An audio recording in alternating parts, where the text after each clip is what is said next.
Je suis Tania Lafort, ravie de vous accueillir pour cette entrée, je vous en prie, pour cette journée porte ouverte. On fait régulièrement des journées portes ouvertes sur développement personnel, développement professionnel. Je suis la responsable du centre de formation Réa Active.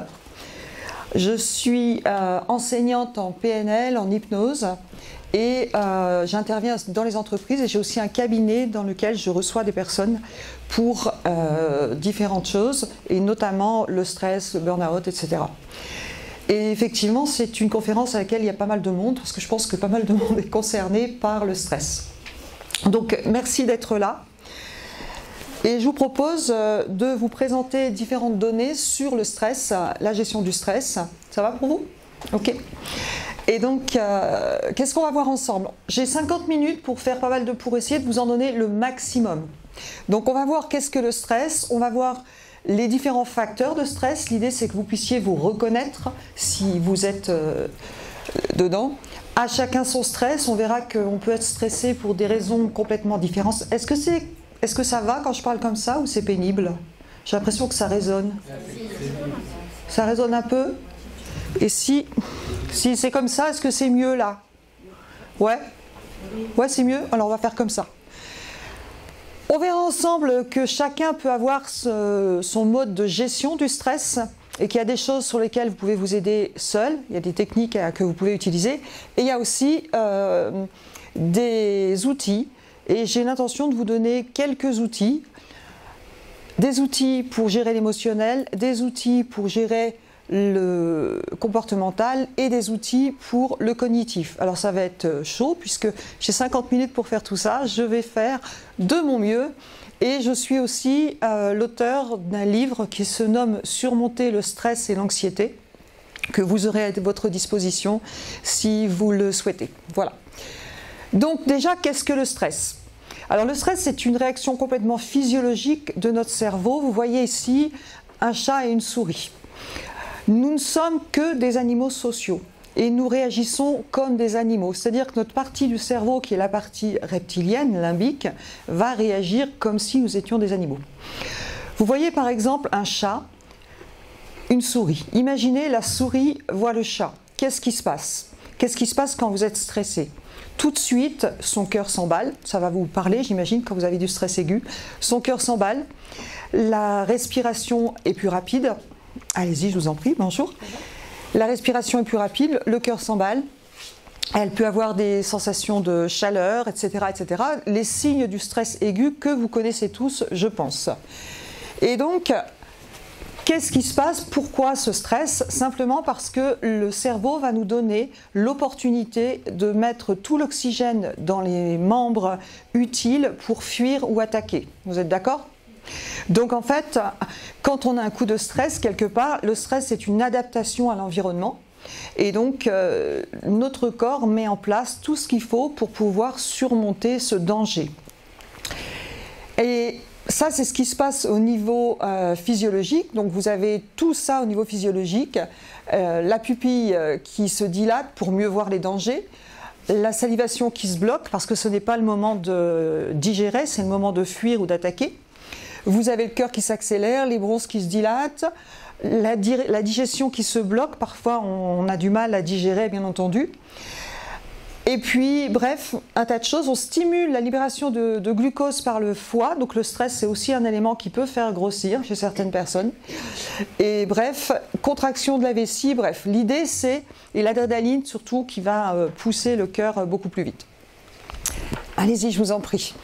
Dans le stress, on a 3 phases. Il y a la phase d'alarme, d'accord? C'est le stress aigu qu'on vient de voir.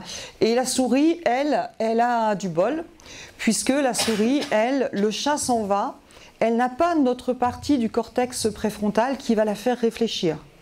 Le chat s'en va, le parasympathique reprend le dessus, et tout revient à la normale. La pupille se remet normale, le cœur reprend son rythme, etc., etc.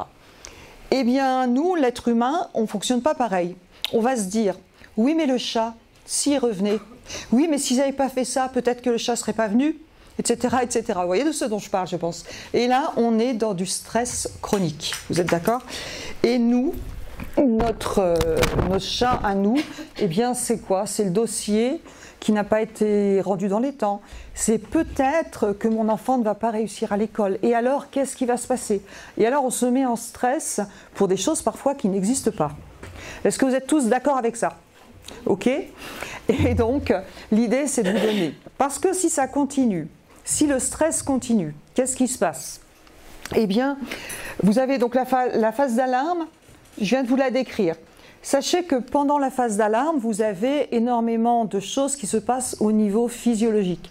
Il y a ce que vous voyez, il y a ce que vous ressentez, le cœur qui bat, la respiration, mais il y a aussi tout ce que vous ne voyez pas qui se passe dans votre corps. Et on sait que quand on a un coup de stress aigu, pendant 5 heures à peu près, vous avez une diminution des GABA. Les GABA, c'est une hormone qui va permettre de diminuer les idées noires. Donc vous voyez, je suis stressée et donc je provoque un système de pensée sur mon cerveau qui va renforcer encore mon stress. Vous avez une augmentation d'adrénaline, vous avez une augmentation de cortisol, le cortisol qui est l'hormone du stress, et vous avez beaucoup d'autres choses que je n'ai pas détaillées ici. Vous avez une diminution de la sérotonine. La sérotonine, c'est l'hormone qui va agir sur l'humeur. Vous avez une diminution de l'ocytocine, l'hormone de l'attachement. Vous avez une diminution de la DHEA. La meilleure crème anti-rides, c'est la zénitude et ça coûte moins cher. D'accord? Donc en fait, il se passe énormément de choses dans notre corps et on va voir qu'on a des outils pour faire changer ça. C'est ça qui est vraiment intéressant. Une diminution aussi de l'hormone natriurétique qui joue dans l'hypertension et dans les troubles cardiovasculaires. Donc il se passe énormément de choses dans notre corps. Phase de résistance, donc quand le stress devient un stress chronique, c'est-à-dire que où je rumine, je me raconte des trucs, où je suis exposée de par mon environnement à un stress chronique régulièrement, eh bien vous allez avoir toujours le cortisol, mais le cortisol cette fois-ci va devenir neurotoxique. C'est-à-dire que le cortisol, je vous montrerai une photo tout à l'heure, va attaquer les neurones, notamment au niveau de l'hypothalamus. Et ce qui fait qu'on va avoir de la fatigue, encore plus de fatigue, des oublis, des troubles de mémoire, etc., etc. Et donc on reconnaît encore plus de peur, d'inquiétude, de malaise intérieur, bienvenue, d'angoisse, oppression, troubles digestifs, des spasmes musculaires, et puis des difficultés de concentration, d'accord? Et là on est dans la phase de résistance. Et puis la phase d'épuisement, si vraiment ça continue, eh bien là, il n'y a plus rien qui est géré, parce qu'au départ, notre corps essaie de s'adapter quand même, de répondre au stress, qu'il soit réel ou qu'il soit que dans la tête. Vous êtes OK avec ça? Et là, on va être un peu en état de survie. On peut avoir de l'hypertension artérielle, on peut avoir des ulcères, des rhumatismes, du diabète lié à l'excès de stress, puisqu'il y a un effet du stress sur le système, sur le glucose, des troubles hormonaux, dépression, burn-out, hypersensibilité émotionnelle. Donc déjà, je suis stressée et en plus, le moindre truc va me faire monter dans les tours, ou que ce soit de la colère, ou que ce soit de la tristesse, etc., etc. Donc le stress fait beaucoup de dégâts. Si je résume ma diapo, alarme, résistance, et là il y a deux possibilités, où le corps réussit à s'adapter avec tout le système qui est en route, ou le corps ne réussit pas à s'adapter, et là on entre dans l'épuisement. Ok pour vous? Donc ça, je ne vais pas revenir dessus. Alors, la bonne nouvelle, c'est que même si le cortisol en cas de stress va faire du dégât dans le cerveau, eh bien on sait que il y a des études qui ont été faites. Je vous recommande un livre d'ailleurs qui est Votre cerveau n'a pas fini de vous étonner, de Boris Cyrulnik, entre autres, avec différents auteurs, où on a fait des études, par exemple. Ces études ont été faites avec des enfants, entrez, je vous en prie, avec des enfants qui ont subi un stress énorme après la guerre. Et ces enfants, on est allé voir au niveau de ce qui se passait au niveau de leur cerveau, parce qu'ils semblaient être retardés, ils n'avaient pas un comportement habituel. Et on a fait des recherches au niveau du cerveau. Une partie du cerveau était atrophiée. Et on a dit, c'est parce qu'une partie du cerveau est atrophiée qu'ils n'ont pas un comportement normal. Et en fait, non, pas du tout. Quand on a mis ces enfants dans des familles d'accueil, ils ont eu des soins, de l'amour, du contact. En un an, on a refait des examens, et bien la partie atrophiée du cerveau était regonflée. Donc ça, c'est la bonne nouvelle. Ça veut dire que on sait maintenant, on parle de plasticité neuronale, et on sait maintenant que notre cerveau, on parle de neurogénèse, fait des nouveaux neurones dans certaines parties du cerveau régulièrement, même quand on est âgé. D'accord ? Donc quand on a été très stressé, quand on a fait un burn-out, et il est toujours possible de s'en sortir et on va pouvoir recréer des neurones. Par contre, il y a certaines conditions à respecter. Et déjà, il va falloir arrêter les stimulations de stress. Je dis parce que je reçois des personnes en cabinet qui font ou qui ont fait un burn-out et ces personnes ont du mal à s'arrêter. D'accord, ils culpabilisent, etc., etc. Si on veut réparer ces neurones, parce qu'on en a pris un coup dans les neurones, pour le dire un petit peu de façon triviale, eh bien, il faut vraiment prendre soin de soi et faire des choses pour se couper des situations de stress et donner à l'occasion aux neurones de se réparer. Sinon, un burn-out, on ne s'en remet pas en une semaine ni en 15 jours d'arrêt. Quand on a un vrai burn-out, une fois qu'il y a des dégâts qui sont faits, c'est 1 an, c'est 2 ans. Et c'est vraiment quelque chose de dramatique. Je pense que c'est important à savoir pour tout le monde. Après, le terme burn-out est un petit peu parfois utilisé à l'excès. Mais quand vous avez quelqu'un, par exemple, vous êtes en milieu professionnel et un de vos collègues a fait un burn-out, soyez vraiment, quand au retour, sachez que la personne a quand même perdu quelques capacités et il va falloir l'aider à retrouver confiance en elle. Donc, à chacun son stress maintenant. Alors, à chacun son stress. Qu'est-ce qui va provoquer le stress? Eh bien, on a des facteurs de stress qui peuvent être internes et des facteurs de stress qui peuvent être externes. D'accord? Externe, c'est tout ce qui est à l'extérieur de moi.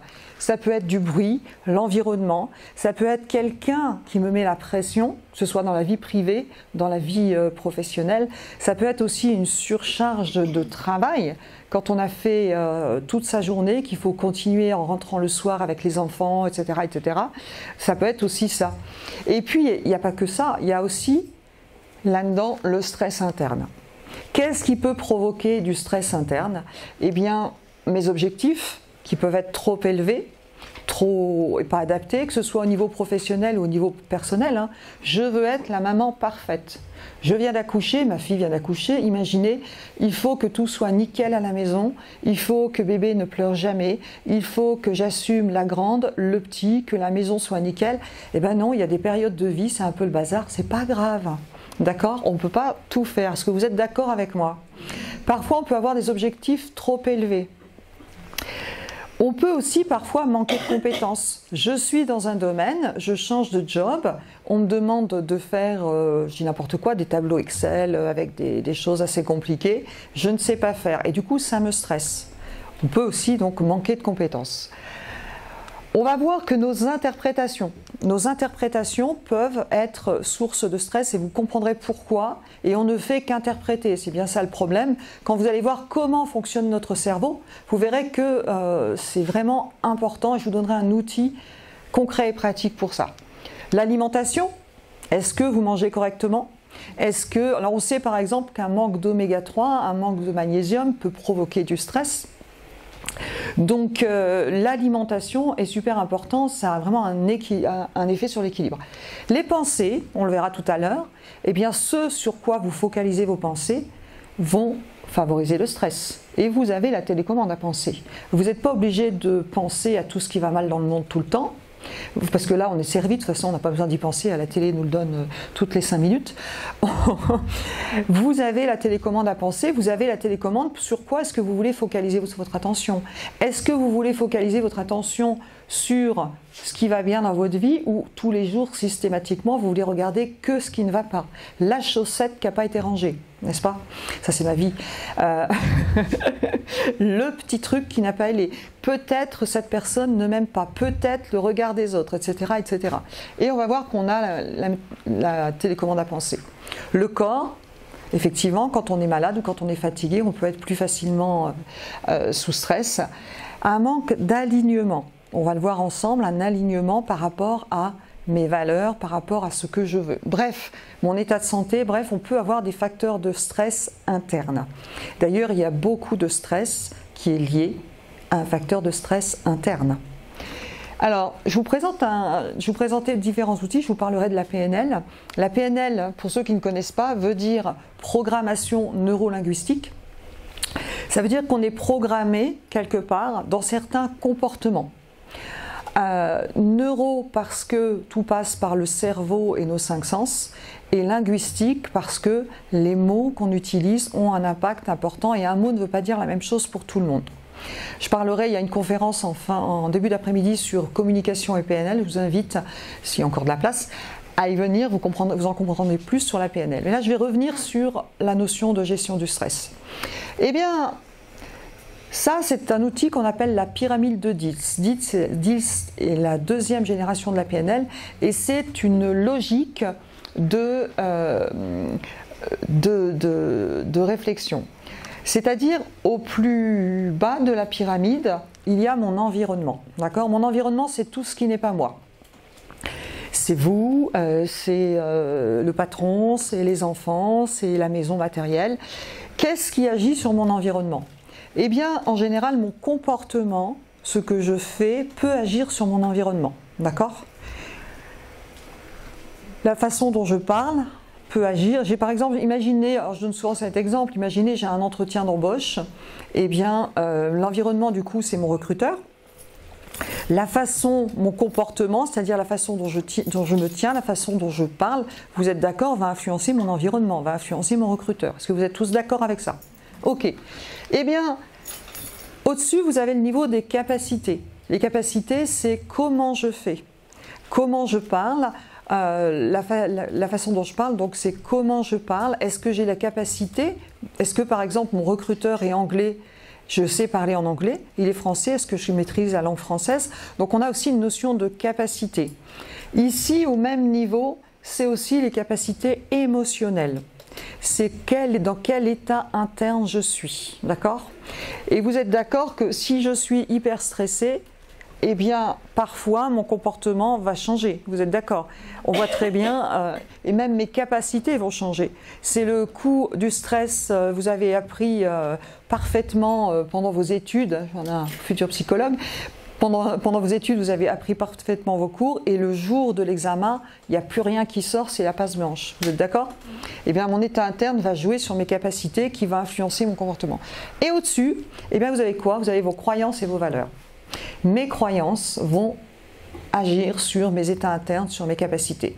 Si je crois que le recruteur en face est là pour me casser et qu'il va me tendre des pièges, je ne vais pas être dans le même état interne que si je crois que c'est un entretien d'égal à égal et que j'ai juste à prouver ce que je sais faire et à le questionner. Vous êtes d'accord avec ça ou pas? Et donc, tout ça va influencer mes états internes, ma capacité, mon comportement, mon environnement. Vous êtes OK? D'ailleurs, à quel point nos croyances influencent notre environnement? Eh bien, une preuve scientifique que vous connaissez tous, je pense, c'est l'effet placebo. L'effet placebo, je sais que quand je suis infirmière de formation, quand j'étais infirmière, je disais aux patients le soir, je vous donne ce médicament, d'accord, c'était du sucre, hein, ne vous levez pas avant vous prenez une fois que vous êtes couché, pas avant, parce que c'est tellement puissant que vous risquez de faire un malaise et de vous endormir. Eh bien, il y a beaucoup plus de chances que le placebo marche. Ce que je crois influence mon environnement, et même physiologiquement, il y a des études qui nous prouvent que si je donne un comprimé à une personne, ça a été prouvé en neurosciences, en lui disant voilà, ça c'est un comprimé de dopamine, ça va stimuler la dopamine, et que c'est un placebo, réellement, si on fait des études au niveau du cerveau, il y a une stimulation de la dopamine. C'est incroyable l'impact de vos croyances. Donc quand vous vous dites « je suis nul » pour votre cerveau, c'est vrai aussi et ça influence.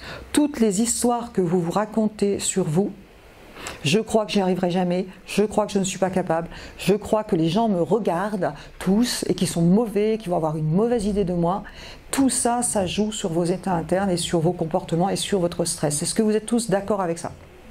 Et en fait, personne ne vous regarde, tout le monde, excusez-moi, je vais être un peu... Tout le monde s'en fout, en fait. C'est dans votre tête. Vous êtes d'accord? Les gens ont autre chose à faire. D'accord? Donc j'exagère un petit peu. L'identité, c'est qui je suis. Et le sens, c'est la mission que je me donne. Et vous voyez, quand je parle de l'alignement, Et les valeurs, c'est très important, les valeurs, c'est ce qui est important pour moi. Eh bien, quand je fais dans la vie des choses en relation avec des croyances positives et qui est important pour moi, on va dire que je suis alignée et là, c'est là où je suis pas stressée. Par contre, imaginez, je suis DRH, j'arrive, j'ai un nouveau poste et dans DRH, il y a relations humaines. Et j'imagine que mon poste va être aider les gens. Pas de bol, donc j'ai la valeur aide, et là, pas de bol, fusion, et on me demande de licencier 50 personnes. C'est tellement dur pour moi que j'ai des comportements en inadéquation avec ma valeur. Et là, je peux faire beaucoup de stress ou un burn-out. Vous êtes d'accord ? Donc c'est important de connaître vos valeurs, c'est important de vous connaître, savoir qui vous êtes, déjà pour gérer le stress. C'est pour ça qu'on travaille beaucoup sur les valeurs en PNL.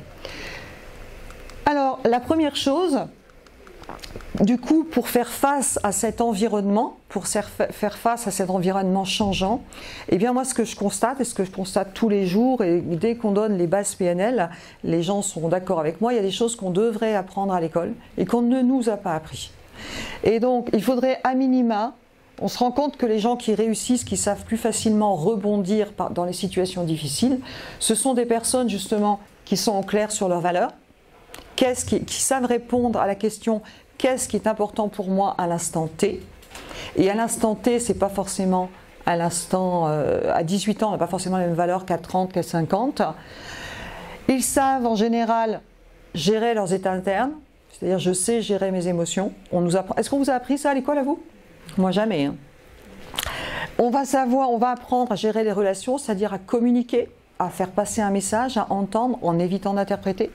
Et on va apprendre à avoir des objectifs. Tout ça, c'est ce qu'on ne nous apprend pas, malheureusement, à l'école. Est-ce que vous êtes d'accord? Et donc, on a besoin, quelque part, sur la gestion du stress, on a besoin de compétences transversales, parce que c'est un tout. Alors, du coup, au niveau de ce qu'on peut faire sur la gestion du stress, moi, je vais vous présenter quelques outils, mais sachez que en PNL, par exemple, on va pouvoir travailler la communication, apprendre à communiquer. On va pouvoir travailler en préparation mentale. On va pouvoir apprendre à gérer ses émotions. On va pouvoir se manager soi et manager des équipes. On va pouvoir avoir des stratégies de réussite et se libérer de certains blocages. Puisque parfois, ce qui nous stresse dans nos croyances, ça peut être les messages que j'ai reçus pendant mon enfance. Si tu n'es pas parfait, l'enfant que j'étais a pu conclure que si je ne suis pas parfait, alors je ne suis pas aimé par papa-maman. C'est la base, d'accord? Eh bien, ça, je l'ai conclu quand j'étais enfant. Et au moment de ma carrière professionnelle, je suis perfectionniste. C'est-à-dire que tout doit être parfait. Et du coup, je vais passer encore plus de temps à faire les choses pour que ce soit parfait. Et ça va être vecteur de stress. Vous êtes d'accord? Donc parfois, eh bien, il va falloir aller, et on a des outils pour ça, aller revisiter notre passé pour remettre un petit peu le cerveau à jour, là, en disant mais non, tu as le droit à l'erreur. Et tu peux aussi prendre ton temps. Et tu n'as pas besoin d'être parfaite pour être quelqu'un de bien. Par exemple, c'est une des nombreuses possibilités. Donc, les compétences transversales, moi je vais donner quelques outils. Premier outil, je vous avais promis un outil pour agir sur le cognitif. Donc, le cognitif, ce sont mes interprétations, mes pensées. Pour agir sur le cognitif, on peut avoir la PNL, la programmation neurolinguistique, et les thérapies comportementales et cognitives. Je vais vous donner deux versions. Première chose, il s'agit de comprendre comment fonctionne mon cerveau, pour bien comprendre ça. Alors, comment fonctionne mon cerveau? Ça, c'est un schéma issu de la PNL, version PNL. Donc, mon cerveau travaille comme un ordinateur, ok? Mais l'ordinateur super puissant, le truc de 15e génération. Comment ça marche un ordinateur? Vous tapez des données avec votre clavier, vous êtes d'accord? Eh bien là, notre cerveau va enregistrer avec nos 5 sens. Il capte les données visuelles, ce que je vois, auditif, ce que j'entends, kinesthésique, ce que je sens ou ce que je ressens, olfactif et gustatif, d'accord? Mais mon cerveau capte tellement d'informations qu'il doit faire du tri. On capte des informations au niveau conscient et des informations au niveau inconscient. Pour vous donner un ordre d'idée, on dit, alors je ne sais plus d'où vient, c'est des neurosciences, mais je ne sais plus exactement la source, je vous donne, c'est vraiment pour donner un ordre d'idée. On dit qu'on capte 2000 millions de bits seconde au niveau conscient et 400 000 millions de bits au niveau inconscient. Vous captez beaucoup plus d'informations au niveau inconscient que conscient. Donc notre cerveau est obligé de faire du tri. Le premier tri qu'il fait, ce sont des omissions, sinon on deviendrait fou. Des omissions, c'est-à-dire que l'information elle est au niveau de l'inconscient, mais elle n'est pas au niveau du conscient. Vous venez d'acheter une nouvelle voiture. D'un coup, vous la voyez partout. Ça vous parle? Oui. La veille, il n'y en avait pas plus, il n'y en avait pas moins. C'est juste que vous ne la voyez pas. Il y a beaucoup de femmes ici, je donne souvent l'idée des femmes enceintes. En plus, ma fille vient d'accoucher. Donc, quand on est enceinte, mesdames, est-ce qu'on ne voit pas des femmes enceintes partout? Donc, messieurs aussi d'ailleurs, parce que vous êtes concernés. Le jour avant, il n'y en avait pas plus, il n'y en avait pas moins. Hein. C'est que d'un coup, comme il y a un intérêt, je les repère. D'accord? Donc on fait des omissions, et heureusement qu'on fait ça. On fait aussi des distorsions. Des distorsions, notre cerveau a besoin de travailler vite. Donc il va tirer des conclusions, mais des conclusions parfois qui nous aident et parfois qui ne nous aident pas. Cette personne est arrivée en retard, c'est qu'elle me prend pour un imbécile. Peut-être. Ou alors elle a raté son bus, on ne sait pas. Vous êtes d'accord? Je n'ai pas réussi ce devoir de maths, je suis nulle en maths et je ne réussirai jamais dans ma vie. Peut-être, ou tu as juste loupé un exercice. Vous voyez ce que je veux dire? On est dur avec nous-mêmes. Et des généralisations, c'est, eh bien, toutes les femmes sont comme ci, tous les hommes sont comme ça, je vais tirer des conclusions et je vais généraliser. Alors tous ces processus sont des processus qui nous aident dans la vie. Hein. C'est des processus naturels qui sont un bon fonctionnement du cerveau. Je généralise aussi mes apprentissages. Imaginez, j'ai appris à ouvrir une porte, je sais ouvrir toutes les portes, je ne suis pas obligée de réapprendre à tout le temps. Donc tout ça, c'est pour notre bien. Par contre, ça peut nous jouer des tours. Et alors, qu'est-ce qui fait que je vais faire des omissions, des distorsions ou des interprétations? Eh bien, en fonction de mon passé, en fonction de mes expériences passées, de mes croyances, de mes valeurs, de ce que j'ai enregistré quand j'étais enfant, eh bien, je vais faire plutôt ça, plutôt ça, plutôt ça. D'accord? Et ce qui fait que je vais interpréter les situations et ça va me donner du coup un état interne. Je donne souvent, quand je suis en formation, et je m'excuse pour répéter la même chose pour ceux qui connaissent, je donne souvent un exemple qui parle à tout le monde. Vous croisez quelqu'un dans la rue et la personne, vous la croisez, elle marche comme ça tout droit, d'habitude vous la connaissez, c'est quelqu'un qui discute avec vous, c'est quelqu'un de plutôt sympa, et là la personne elle marche le visage fermé, comme ça, tout droit. Elle ne vous regarde pas. Qu'est-ce que vous dites? Qu'est-ce que vous vous dites? Contrariée. Elle est contrariée, elle ne veut pas me voir. Elle est dans la lune, vous êtes d'accord? Mais si vous vous dites, elle est dans la lune, votre état interne, il est comment? Agréable, désagréable ou neutre? Neutre. Si vous vous dites, elle fait exprès de ne pas me voir, votre état interne, il est comment? Agréable, désagréable ou neutre? Un peu désagréable, n'est-ce pas? Si vous vous dites, j'ai fait quelque chose de mal, votre état interne, d'accord? Eh bien du coup, vous voyez, ce n'est pas souvent, ce n'est pas les événements qui provoquent nos états internes ou le stress, c'est ce que je me raconte à propos de l'événement. Vous êtes d'accord? Et on ne fait qu'interpréter puisque c'est une façon naturelle du cerveau. Donc, première petite astuce, quand je ressens une difficulté émotionnelle, je me dis stop, je me dis je ne pense rien, je ne sais pas la réalité, je ne crois rien, et je n'ai pas dit je fais rien, je questionne. Je me concentre sur les faits et je questionne. C'est-à-dire j'observe, c'est un petit peu comme dans la communication non violente, qu'est-ce qui est factuel? Ce qui est factuel, c'est que la personne est arrivée en retard. Point. Je ne sais pas pourquoi. Ça ne sert à rien de me mettre la rate au courbouillon. Par contre, je vais demander ce qui se passe, je vais demander à la personne ce qui se passe. Vous êtes d'accord ? Donc ça, c'est le premier petit outil. Je peux vous garantir qu'il y a pas mal de gens qui ont fait des formations ici. Eh bien, ça marche, n'est-ce pas? Donc, maintenant, si je prends cette même version, mais avec la thérapie comportementale et cognitive. Dans mon livre, j'en parle. Eh bien, c'est exactement, ça c'est la version TCC, c'est exactement le même schéma que ce que je viens de vous montrer, mais fait différemment. Il y a la situation, il y a des pensées qui sont des pensées automatiques, je ne le fais pas exprès, ce qui va générer une émotion, c'est exactement ce que je viens de vous dire, et qui va entraîner un comportement. Le comportement, ça va avoir un impact sur mes relations et sur des choses concrètes. Vous êtes d'accord? C'est exactement la même chose. Eh bien, ces pensées automatiques, en thérapie comportementale et cognitive, vous allez apprendre à les repérer. L'idée, c'est que quand je sens un état interne négatif, je vais me poser des questions et je vais dire, tiens, à quoi j'ai pensé? Alors, je vous le fais de façon très simple, on parle de les 5 colonnes de Beck. On a ce qu'on appelle des biais cognitifs. Certains ont tendance au catastrophisme. Ils voient quelque chose tout de suite, c'est le drame. D'autres font beaucoup de ce qu'on appelle des lectures de pensée. En TCC, on dit de la télépathie. J'imagine savoir ce que l'autre pense à sa place. Super.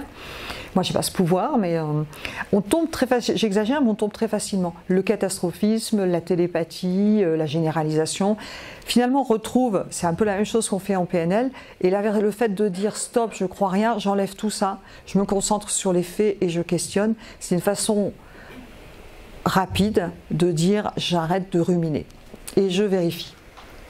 Et donc en TCC par exemple on pourrait dire on va s'auto-observer quelle est la situation qui déclenche ce stress, cet état interne. Qu'est-ce qui me passe par l'esprit? Qu'est-ce que je pense? Vous allez essayer d'identifier vos pensées automatiques, d'accord? Qu'est-ce que je ressens? Qu'est-ce que je fais quand je suis dans cette émotion? Et les conséquences sur ma relation. Et quand on travaille, là je ne vous l'ai pas mis, mais quand on travaille sur les 5 colonnes de Beck, on apprend à faire des colonnes, vous le verrez dans mon livre si ça vous intéresse, on apprend à faire des colonnes en disant ça c'est de 0 à 8, c'est vrai à combien? Et quand je me rends compte que c'est vrai qu'à un certain pourcentage, parfois c'est même 0, parfois c'est de quoi je suis sûre réellement, eh bien vous allez voir que l'émotion baisse. Donc finalement c'est, on va dire à peu près la même façon de faire, ça demande plus de réflexion, les gens font un petit tableau et ils notent leurs pensées automatiques. Donc ça c'est sur le cognitif. Maintenant, comment agir sur nos états internes? Nos états internes, donc qu'est-ce qui va influencer nos états internes? Eh bien, on sait que, on vient de le voir, nos interprétations influencent nos états internes. Donc la première solution, je vous le rappelle, je ne pense rien, je ne sais rien, je ne crois rien. Je me concentre sur du factuel et je questionne pour avoir les informations. Et là, il sera bien le temps de m'adapter s'il y a quelque chose qui ne me convient pas ou autre. Deuxième chose, c'est mon environnement. Mon environnement peut jouer sur mon état interne. L'environnement, bien sûr, c'est le temps qu'il fait, c'est est-ce qu'il y a du bruit autour de moi, est-ce que les gens qui sont autour de moi me mettent la pression, mais est-ce que moi j'accepte cette pression ou pas? D'accord? Est-ce que c'est pas moi qui me raconte des histoires à propos de la pression aussi? Ou est-ce que je suis capable de dire non dans mes compétences quand on me demande de faire des choses en plus que je n'ai pas le temps de faire? Est-ce que j'ai tendance à dire non tout de suite, même à mes enfants, etc., même quand ce n'est pas bon pour moi? Donc là, c'est plutôt de l'interne à travailler. Le corps a une influence sur nos états internes. La posture du corps a une influence sur nos états internes. Et ce que je vais vous proposer, c'est de faire une petite expérience et de vous mettre debout. Vous posez vos papiers, vos crayons et de vous mettre debout 2 minutes. Et je vais vous proposer de faire ce petit exercice tout simple. Ici, on va dire qu'on a au niveau du sternum, un point qui peut bouger. Alors ça bouge plus ou moins en fonction des personnes. Moi, pour exagérer ce point, je vous demanderai parfois, c'est de baisser carrément la tête, les épaules, pour ressentir des choses. Vous êtes d'accord? Alors je vous propose de fermer les yeux. Et je vous propose de baisser les épaules, baisser la tête, fermer les yeux. Et vous allez vous imaginer simplement que vous êtes au pied de 150 escaliers. Et vous avez 2 gros sacs très lourds à monter. Vous êtes au pied des escaliers et vous allez regarder ce que vous sentez dans votre corps, ce que vous ressentez. Dans quel état d'esprit vous êtes. Ok? Toujours en restant les yeux fermés, vous allez prendre une grande inspiration et vous redresser. Tenir la tête bien droit, le buste ouvert. Et là, vous allez imaginer, vous êtes toujours au pied de ces 150 marches. 150 marches à monter avec ces 2 gros sacs très lourds le même. Est-ce que ça génère la même chose au niveau de votre état interne? Quelles sont vos pensées? Quels sont votre état? Quel est votre dynamisme? Ok? Et maintenant vous allez redescendre ce centimètre. Et vous allez imaginer que vous êtes toujours, vous arrivez à votre bureau ou chez vous, il y a de la paperasse partout, il y a des tonnes de factures à payer, il y a plein de choses à faire. Et vous allez passer la journée à gratter du papier, enfermé dans ce bureau sombre. Vous regardez comment vous vous sentez. Ok? Et maintenant, prenez une grande inspiration. Hop, vous redressez la tête, vous mettez bien droit, la tête bien haute, le menton relevé, et vous arrivez au même endroit avec cette sensation, avec les choses à faire, le papier, les factures à payer, ce bureau sombre, et vous allez observer comment vous vous sentez. Voilà. Je vous remercie, vous pouvez ouvrir les yeux et vous asseoir. Est-ce que vous avez senti une différence? Ouais, vous êtes d'accord, hein? En termes d'énergie, la posture du corps a un impact, d'accord? Des études prouvent aujourd'hui que la posture du corps a un impact sur notre état interne. Je vous invite à regarder sur TED Conférence, une conférence de Amy Cuddy, qui nous montre que, alors bien sûr la posture du corps a un impact sur notre communication, mais qu'il semblerait que quand on a cette posture d'ouverture, quand on fait du pilate ou du yoga, quand on est ouvert au niveau du corps, eh bien il semblerait qu'on diminue le cortisol et qu'on augmente la testostérone qui est une hormone de confiance. D'accord? Donc la posture du corps a un impact, et le sport, tout ce que vous pouvez faire en dehors du cognitif, travaillez votre corps, travaillez sur l'ouverture, faites du yoga, du pilate, tout ce qui ouvre, ça va avoir un impact aussi sur le stress. Et en plus ça vous permet d'éliminer toutes les hormones que vous fabriquez pendant le stress, qui a besoin de s'éliminer. Parce que notre cerveau, quand vous êtes stressé, vous sécrétez un tas d'hormones, et normalement les animaux, ils courent, et vous allez éliminer tout ça. Le problème, c'est que chez l'être humain, on va avoir un gros coup de stress, et comme on est au bureau, on va pas pouvoir taper sur tout le monde, taper dans un gant de boxe ou aller courir, faire un footing, et du coup, ça reste là. Donc vous avez aussi besoin d'éliminer les choses par du sport, par autre chose. Donc le corps, et bien sûr, ce sur quoi je focalise mon attention va avoir un impact. Et vous avez la télécommande à penser. Je vous propose, en général, de regarder le soir. Il y a quelqu'un qui a écrit les 3 kiffs du jour. C'est 3 trucs que j'ai appréciés dans ma journée. Quels sont les 3 trucs chaque jour que j'ai appréciés dans ma journée? Et il n'y a pas besoin que ce soit des choses extraordinaires, d'accord? Ça, c'est des petites astuces très très simples. Maintenant, un très très bel outil de la gestion du stress, la cohérence cardiaque. La cohérence cardiaque, je regarde l'heure parce que voilà, je suis dans mon timing, a été ramenée en France par ici David Schreiber, largement développé par David Auer. Et la cohérence cardiaque, on a 15 000 études scientifiques qui montrent un effet sur le stress et l'anxiété. Alors, je vais vous expliquer très rapidement ce qu'est la cohérence cardiaque, mais ici on a une formation de 2 jours, parce que ça paraît tellement simple qu'on pourrait dire que ouais, bof. Parce que en fait, quand on comprend la physiologie, c'est énorme ce qui se passe dans le corps, et la cohérence cardiaque fait partie vraiment du traitement de référence de l'anxiété et du stress.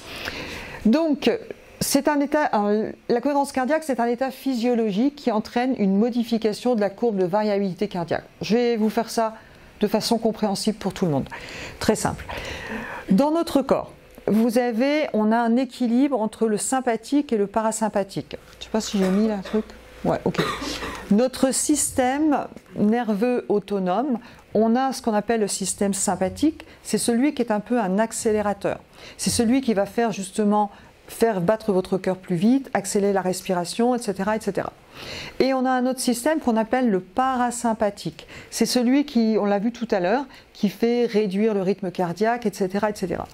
Et notre corps, à l'intérieur de notre corps, on recherche toujours ce qu'on appelle une homéostasie, c'est-à-dire qu'on a toujours à peu près la même température corporelle, vous êtes d'accord?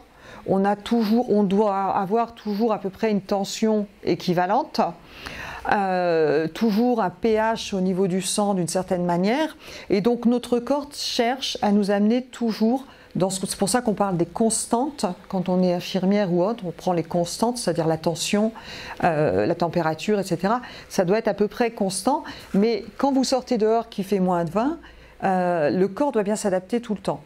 Donc on a plein de systèmes au niveau du corps, pour faire très simple, qui font qu'il y a des capteurs qui enregistrent des choses, qui font que le sympathique joue, le parasympathique joue. C'est incroyable, notre corps est absolument incroyable. Eh bien, on s'est rendu compte qu'il quand on est à un certain rythme de respiration, on a une cohérence entre la fréquence respiratoire, la fréquence cardiaque et la pression artérielle. Et ça n'arrive à peu près au top du top, c'est quand on a un certain rythme de respiration, puisque l'organisme enregistre un certain rythme, les barorécepteurs ici qui captent la tension artérielle, qui va agir sur la respiration, qui va agir sur les autres, ils captent le rythme respiratoire. Bref, trop complexe à vous expliquer comme ça en 5 minutes, mais sachez que on a 15 000 études scientifiques dessus et que quand on fait 3 fois par jour, 6 respirations par minute, ça veut dire 5 secondes à l'aller, à l'aspire, 5 secondes à l'expire, on a des résultats exceptionnels. Aujourd'hui, on a des études qui montrent l'efficacité de la cohérence cardiaque sur le stress, sur l'anxiété chez les sportifs, amélioration de la performance.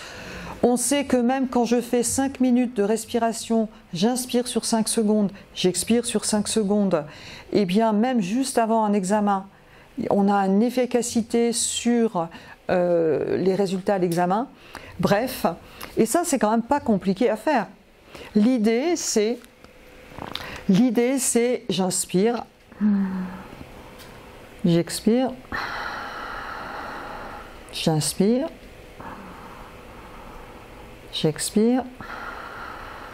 5 minutes 3 fois par jour. Ça c'est quand on n'est pas stressé spécialement. Ça devrait être une hygiène de vie. D'accord ? Si vous faites ça régulièrement, vous allez voir, vous êtes plus concentré, vous dormez mieux, vous avez une meilleure digestion et même une efficacité sur la douleur. Donc je vous encourage vraiment. Alors pour tester la cohérence cardiaque, vous pouvez, pour mieux comprendre, je vous encourage à aller sur ma chaîne YouTube. Vous tapez Tania Lafort, vous tapez cohérence cardiaque. Il y a plusieurs vidéos sur la cohérence cardiaque qui l'expliquent un petit peu plus en détail. Et je vous encourage à ne pas me croire, mais à l'expérimenter. Vous avez plein sur Internet, vous avez plein d'audios qui vous encouragent à inspirer sur 5 secondes, expirer sur 5 secondes. Testez-le, ne me croyez pas, faites ça au moins pendant une semaine et vous allez voir que c'est vraiment puissant. Ok pour vous? Donc la cohérence cardiaque. Deuxième chose, dans le livre qui est à disposition ici, si vous en avez envie, j'ai repéré justement les facteurs de stress et les facteurs de peur. Et donc je donne finalement plein d'outils pour vous aider vous-même, avec des flashcodes où vous pouvez même télécharger et être guidé par des audios. Et puis j'explique aussi que parfois c'est nécessaire de voir un thérapeute et vous avez des critères, vous avez des choses que vous pouvez vous reconnaître. Et à la fin, il y a un programme sur 12 semaines pour tester différents outils, dont la cohérence cardiaque. Et là, je vous ai donné un outil de cohérence cardiaque, mais il y en a d'autres, plein d'outils, et pour choisir celui qui vous convient. Parce que je pense qu'on n'est pas tous pareils, on est différents. Et il peut y avoir des outils qui vous conviennent et d'autres moins. Donc ça, c'est pour information. Et ben voilà, j'ai déjà fini ce parfait.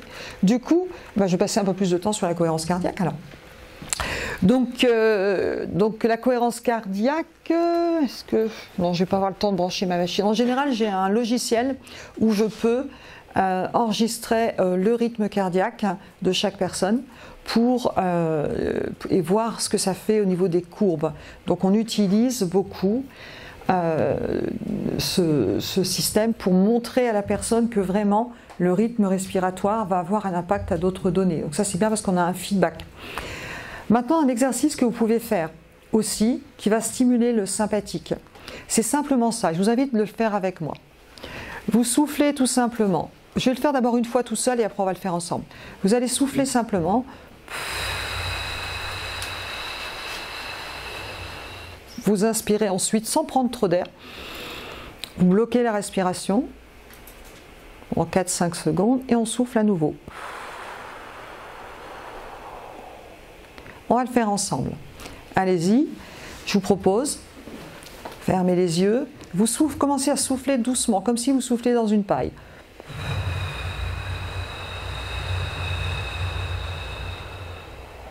Vous inspirez un peu d'air, bloquez votre respiration et vous soufflez doucement.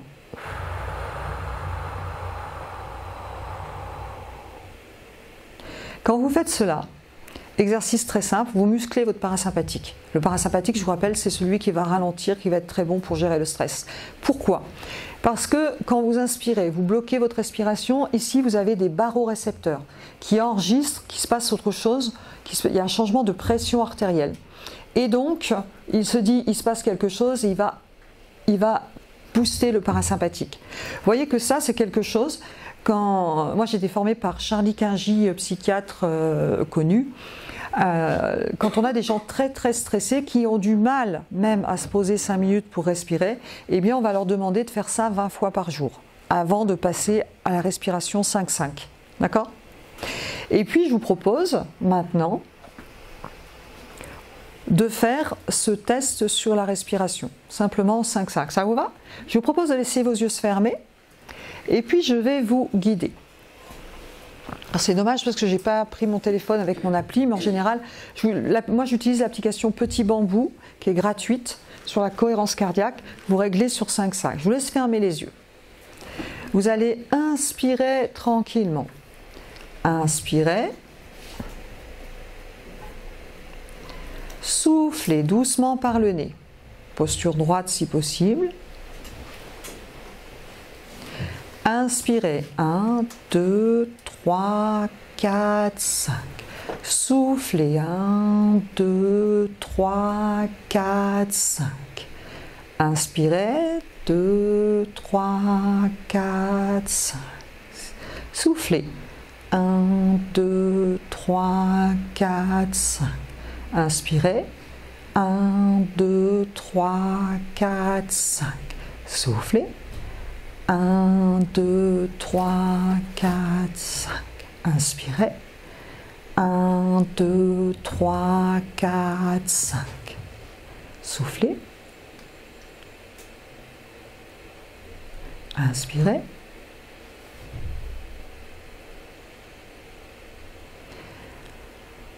Voilà, vous pouvez ouvrir les yeux. Et bien, vous voyez ce qui se passe en plus quand vous faites ça, c'est juste vous accorder du temps pour vous. Et on ne peut pas dire qu'on n'a pas 5 minutes. Les gens diront, moi, j'ai pas le temps. C'est pas vrai. Vous allez dans les toilettes, vous faites votre cohérence cardiaque. C'est le seul endroit où on ne nous dérange pas. Sauf quand on est des enfants en bas âge, pardon. Vous êtes d'accord? Donc, quand vous allez faire ça, c'est vous accorder du temps pour vous aussi. 5 minutes, ça passe vite. Et vous allez vraiment, vraiment, vraiment voir l'efficacité. Donc, si vous deviez repartir avec 2 outils, il y en a plein d'autres, mais on n'a que 50 minutes, 2 outils pour gérer votre stress, moi, je vous invite vraiment à « je ne crois rien, je ne pense rien, je ne sais rien ».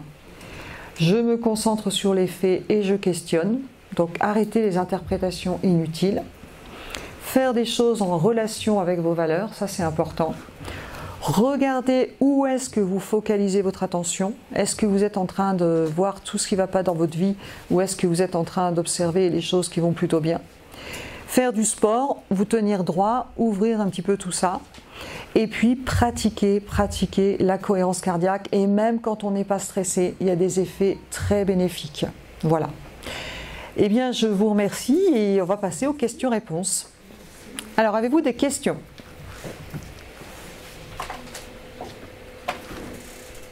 Pas de questions, c'était hyper clair alors. Bon, bah super. Écoutez, il y a d'autres conférences, je vous souhaite une excellente journée. Si vous voulez acquérir le livre, il est en vente ici et en haut. Donc voilà, vous pouvez le feuilleter aussi pour regarder ce qu'il y a dedans pour vous intéresser. Je vous souhaite une excellente journée, vous avez du café à disposition, merci à vous.